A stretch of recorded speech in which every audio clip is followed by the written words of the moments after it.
کہ سب سے زیادہ مطیع اور فرما بردار تھے، ہمارے سے کہیں گنا زیادہ مطیع اور فرما بردار تھے. انہوں نے آپ صلی اللہ علیہ وسلم سے محبت کرنے کا سب سے زیادہ حق ادا کیا، اور صحابہ کرام ہی تھے جنہوں نے اللہ کے نبی صلی اللہ علیہ وسلم کی زبانی کلام اللہ اور احادیث مبارکہ کو سننے کا شرف حاصل کیا. ہمارے بڑے بزرگوں پیروں نے اسے بڑے شوق اور بڑے جذبے کے ساتھ منایا ہے، تو ہم کیوں پیچھے ہٹے؟ کیا وہ سب غلط تھے؟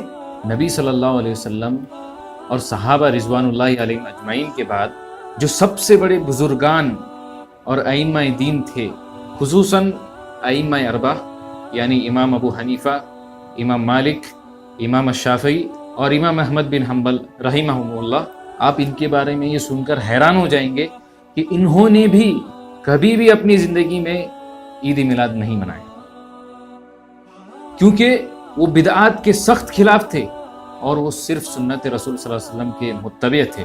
اور جو کوئی شخص ایسا سمجھتا ہے کہ وہ صحابہ رضوان اللہ علیہم اجمعین، تابعین اور دیگر اسلاف امت سے بڑھ کر اللہ کے نبی سے محبت کرتا ہے تو اس سے بڑا بیوقوف کوئی نہیں. یہ تو ایسا ہوا جیسے سورج کو چراغ دکھانا. اچھا یہ بتاؤ، آپ لوگ جو عید میلاد النبی کو بدعت کہتے ہو اور اس کی مذمت کرتے ہو، کس بیسس پر کہتے ہو؟ اسے اتنے پرخلوص انداز میں منایا جاتا ہے، کیا یہ بدعت حسنہ نہیں؟ دیکھیے، بدعت ہر اس عمل کو کہتے ہیں جو دین میں عبادت کے نام پر ایجاد کیا جاتا ہے، جس کا نہ ہی قرآن سے کوئی ثبوت ہوتا ہے، نہ ہی سنت نبی سے کوئی ثبوت ہوتا ہے، اور نہ ہی صحابہ کرام رضوان اللہ علیہم اجمعین نے کبھی اسے کیا ہوتا ہے. یقیناً عید میلاد کا منانا اللہ تعالیٰ کی دین میں ایک کھلی بدعت ہے، اور یہ اسلام کے لیے ایک اجنبی چیز ہے. بدعت بدعت ہوتی ہے بھائی، اس میں کوئی اچھائی، اس میں کوئی حسن، اس میں کوئی خوبصورتی کی کوئی گنجائش نہیں.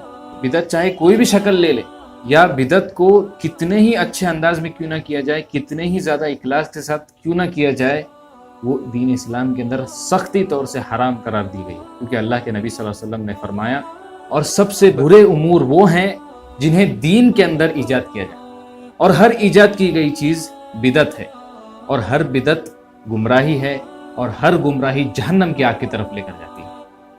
اور آپ نے یہ بھی کہا، صحیح البخاری کی حدیث ہے، من عمل عملا لیس علیہ امرنا فہو رد، کہ جو کوئی شخص ایسا عمل کرے جس کے بارے میں ہم نے کوئی حکم نہ دیا ہو تو وہ اللہ تعالیٰ کی بارگاہ میں رد کر دیا جاتا ہے. صحابہ کرام کے بعد سب سے بڑی اسلامی شخصیات میں سے ایک امام مالک رحمہ اللہ ہے، جو نبی صلی اللہ علیہ وسلم کے شہر میں پیدا ہوئے اور وہیں پر انتقال کر گئے.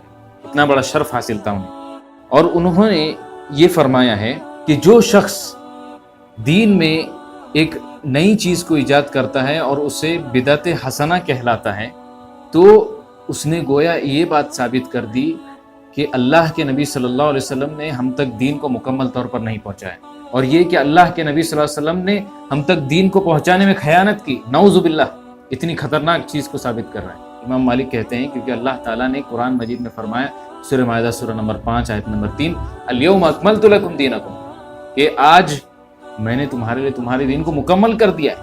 لہٰذا جو اس وقت دین نہیں تھا وہ آج بھی دین نہیں ہو سکتا.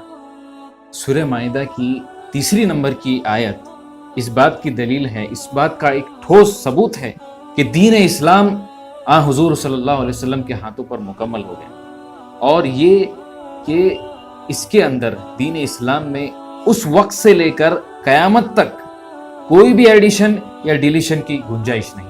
اور بھی بتاؤں آپ کو، اسلام یہ نہیں ہے کہ جو ہمیں اچھا لگے وہ ہم کریں، بلکہ اسلام میں خیر اور شر کو پہچاننے کا معیار رسول اکرم صلی اللہ علیہ وسلم، آپ صلی اللہ علیہ وسلم نے فرمایا، یہ حدیث سلسلۃ الاحادیث الصحیحہ کے اندر موجود ہے، آپ نے فرمایا کہ ہر وہ چیز جو تمہیں جنت سے قریب کرے اور تمہیں جہنم سے دور کرے، وہ ساری چیزیں تمہیں بتا دی گئی. اللہ کے نبی صلی اللہ علیہ وسلم نے یہ فرما کر ہمارے لیے اپنی مرضی سے کام لینے والے سارے دروازے بند کر دیے. اگر میلاد کا جشن خیر کا کام ہوتا اور اگر یہ کام ہمیں جنت سے قریب کرتا تو اللہ کے نبی صلی اللہ علیہ وسلم ضرور اپنی زندگی میں صحابہ کرام کو حکم دیتے کہ تم میرا میلاد مناؤ، اور یہ بھی کہتے تھے کہ میرے گزر جانے کے بعد میری یاد میں تم ہر سال میری تاریخ ولادت پر جشن منایا کرو. لیکن کبھی آپ نے ایسا کہا؟ ہرگز نہیں. تو یہ بتاؤ تاریخ میں اسے سب سے پہلے کس نے منایا؟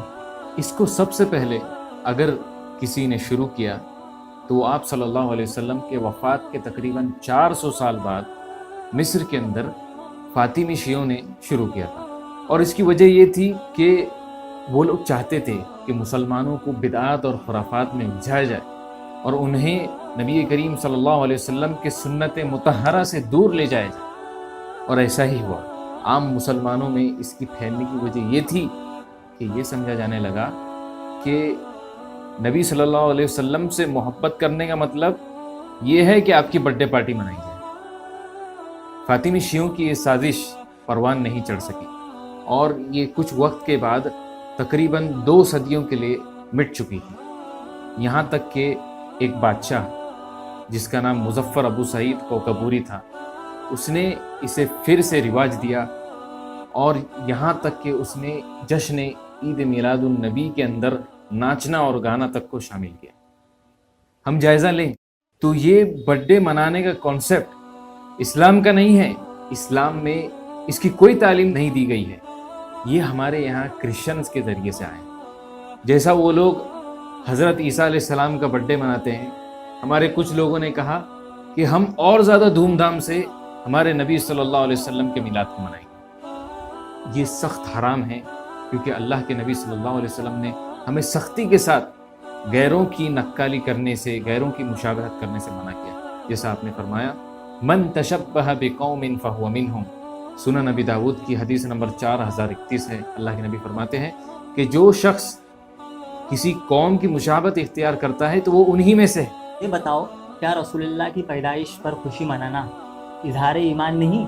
میرے بھائی، ہر ایمان والا آپ صلی اللہ علیہ وسلم کی آمد پر خوشیوں کو محسوس کرتا ہے اور ہم آپ پر ایمان رکھنے والے آپ سے محبت کرتے ہیں. اور اس محبت کا یہ معنی ہے کہ آپ صلی اللہ علیہ وسلم کے اسوہ حسنہ کو زندگی کے ہر شعبے میں اختیار کیا جائے. آپ صلی اللہ علیہ وسلم کی سیرت طیبہ کو غور سے پڑھیں، اسے سمجھنے کی کوشش کریں، اپنے گھر والوں کو، اپنے بچوں کو سمجھائیں اور اسے دنیا والوں کے سامنے بھی پیش کریں. اور یہی حقیقی جشن منانا کہلاتا ہے. مزید آپ کو یہ بھی بتا دوں کہ آپ کے تاریخ ولادت کے معاملے میں مورخین سخت اختلاف کرتے ہیں. لیکن خیر، بحث کے طور پہ میں مان لیتا ہوں کہ 12 ربیع الاول آپ صلی اللہ علیہ وسلم کی ولادت کی تاریخ ہے جس پر آپ اعتبار کرتے ہیں. آپ اس بات کو بھی مانتے ہیں کہ یہی 12 ربیع الاول کے دن آپ صلی اللہ علیہ وسلم کی وفات ہوئی. تو آپ مجھے بتائیے یہ کون سی عقل مندی کی بات ہے کہ محبوب کے وفات کے دن پر اس کا جشن منایا جائے، خوشیوں کا اظہار کیا جائے. میں دیکھتا ہوں، اپنے مفتی صاحب سے پوچھتا ہوں، کیونکہ مجھے لگتا ہے اتنے سارے لوگ اسے مناتے ہیں، اس میں کچھ نہ کچھ ہوگا ضرور. اگر مفتی صاحب صحیح جواب دیتے تو اچھی بات ہے، اور اگر وہ مجھے چپ ہونے کے لیے کہیں گے تو میں ان سب چیزوں کو ترک کر دوں گا. جی آپ ضرور پوچھیے. ہمارا کام آپ تک حق بات کو پہنچانا تھا. اور یہ بات کو آپ ضرور یاد رکھ لیجئے کہ قرآن اور سنت کی دلائل کا کوئی توڑ نہیں ہوتا. اللہ تعالیٰ سے میں دعا کرتا ہوں کہ اللہ تعالیٰ ہم سب کو آپ صلی اللہ علیہ وسلم سے سچی اور عملی محبت نصیب عطا فرمائے. آپ صلی اللہ علیہ وسلم کی کل قیامت کے دن ہمیں شفاعت نصیب فرمائے اور آپ صلی اللہ علیہ وسلم کی رفاقت بھی ہمیں نصیب فرمائے اور ہمیں ہمیشہ اپنی ہدایت میں رکھے. آپ کی بات یقیناً سمجھ میں آ رہی ہے. آپ نے اس معاملے کی وضاحت جو اتنے دلائل کے ساتھ واضح کیا ہے، آپ کا بہت بہت شکریہ ادا کرتا ہوں. اور مجھے احساس ہوا ہے کہ اب تک میں گمراہی میں تھا اور ہم تک جو دلائل پہنچائے گئے تھے وہ بالکل ہی کمزور اور بے معنی تھے. اور میرا یہ ماننا ہے کہ قرآن اور حدیث ہماری مکمل رہنمائی فرماتے ہیں، اور اسی کے ذریعے مجھے احساس ہو رہا ہے کہ اب تک میں بدعت کا جرم احساس ہوئے بغیر کر رہا تھا. اللہ تعالیٰ مجھے معاف کرے.